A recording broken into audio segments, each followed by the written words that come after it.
প্রিয় দর্শক শ্রোতা, আসসালামু আলাইকুম। গার্ডেন ওয়ান বিডি চ্যানেলের পক্ষ থেকে আপনাদেরকে স্বাগতম। প্রিয় দর্শক শ্রোতা, আজকে আমরা আপনাদেরকে একটা মশলা জাতীয় ফসল, যেটা অতি উচ্চ মূল্যের মশলা জাতীয় ফসল, এই ফসলটা সাধারণত শীতপ্রধান দেশে হয়, তবে এখন বাংলাদেশেও এটার চাষ হচ্ছে। বাংলাদেশে যেই ফলটা চাষ হচ্ছে সেই ফলটা হলো আলু বোখারা। এটা আমাদের সকলেরই চেনা একটা ফল, আলু বোখারা ফল। এটা আমরা ফল হিসাবে চিনি না, এটাকে আমরা মশলা হিসাবে চিনি।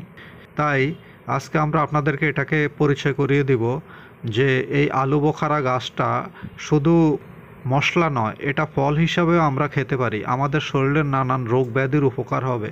প্রিয় দর্শক শ্রোতা, আমরা আজকে আপনাদেরকে এই আলু বোখারা গাছটাকে প্রাইমারি পটিং করে দেখাচ্ছি। প্রিয় দর্শক, এই গাছটা একটু বড় হয়, আপনারা ইচ্ছা করলে ছাদের অথবা বাড়ির আঙ্গিনায় এইসব জায়গায় অথবা বাগান করতে পারেন আলু বোখারা গাছের। তো আমরা আজকে একটা নির্দিষ্ট ছোট পটে লাগিয়ে দেখাবো। আপনারা ইচ্ছা করলে ছোট পটে 1 বছর রেখে দিতে পারেন, 1 বছর পরে নিয়ে আপনাদের নির্দিষ্ট জায়গায় লাগাতে পারেন। তো প্রিয় দর্শক, দেখুন আমরা কিভাবে আলু বোখারা গাছটাকে লাগাচ্ছি। আমরা যেহেতু প্রাইমারি পটিং করছি, তাই আমরা মাটিতে খুব বেশি কিছু দেই নাই, আমরা অল্প কিছু গোবর সার দিয়ে কিছু মাটির মিশ্রণ করে নিয়েছি, তারপরে আমরা গাছটাকে লাগাচ্ছি। তবে কিভাবে আমরা গাছটাকে পলি থেকে খুললাম এবং কিভাবে আমরা টবে লাগাচ্ছি সেটা আপনারা দেখুন।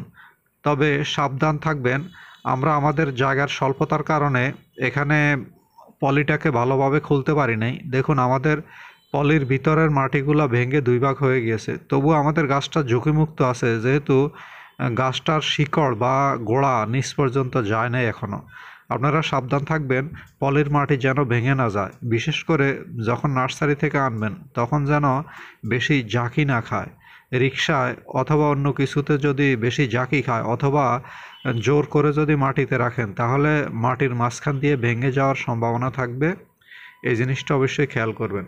এরপরে সুন্দরভাবে এইভাবে একটা পটের মধ্যে নিয়ে আলু বোখারা গাছটাকে লাগিয়ে দিবেন এবং খুব সাবধান থাকবেন, আলু বোখারার যেই গাছটাকে আপনারা লাগাবেন সেটা পলিথিনের ভিতরে যতটুকু মাটি ছিল উপরে ততটুকু পর্যন্ত মাটি দিবেন। তার উপরে মাটি দিলে কিন্তু ডালটা আপনার কলমের চারা অথবা আপনার কাটিং চারা, সেই চারাটা মারা যাওয়ার সম্ভাবনা থাকবে। সুতরাং ওই দিকে খেয়াল রাখবেন, মাটি যেন উপরের দিকে বেশি না হয়, একটু কম হলে সমস্যা নেই। প্রিয় দর্শক, যারা শহরে বাসা বাড়িতে থাকেন অথবা গ্রামেও বাড়ি আছে, বাগান আছে, তাদের জন্য এই পদ্ধতিটা খুবই সহজ।